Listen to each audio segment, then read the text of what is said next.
সুপ্রিয় দর্শক কেমন আছেন? চলে আসলাম এই মাত্র পাওয়া আগামীকাল খুবই গুরুত্বপূর্ণ ঘূর্ণিঝড়, ঝড় বৃষ্টি, শিলাবৃষ্টি, কালবৈশাখী ঝড় এবং আবহাওয়ার খবর নিয়ে।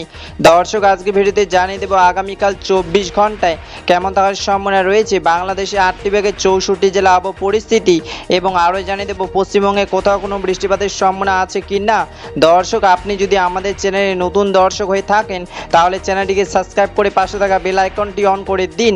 তো চলুন এবার জেনে নিই এক নজরে। দর্শক ইতিমধ্যে গত 24 ঘন্টায় আবহাওয়াবিদ বাংলাদেশের সর্বনিম্ন তাপমাত্রা রেকর্ড করেছেন ঢাকা বিভাগে 35 থেকে 36 ডিগ্রি সেলসিয়াস, এবং আবহাওয়াবিদ আরও জানিয়েছেন ইতিমধ্যে খুলনা, যশোর, বগুড়া, টাঙ্গাইল, ঢাকা, গাজীপুর, ফরিদপুর, সিলেট, হবিগঞ্জ, ময়মনসিংহ, চট্টগ্রাম, ফেনী, কক্সবাজার, টেকনাফ জেলা আকাশ মেঘলা এবং আগামী কয়েকদিন মেঘলা আকাশ থাকার সম্ভাবনা রয়েছে।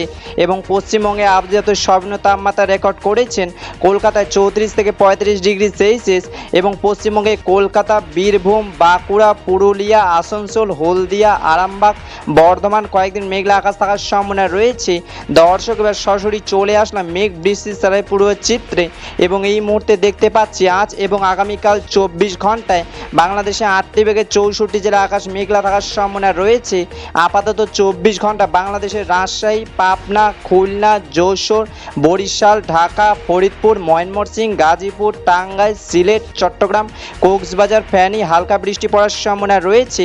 এবং পশ্চিমবঙ্গে মুর্শিদাবাদ, বোলপুর, আসানসোল, খড়গপুর, বাঁকুড়া, কলকাতা, হলদিয়া হালকা বৃষ্টি পড়ার সম্ভাবনা রয়েছে। 4ই জুন 2026 বৃহস্পতিবারে আবহাওয়ার খবর। ধন্যবাদ।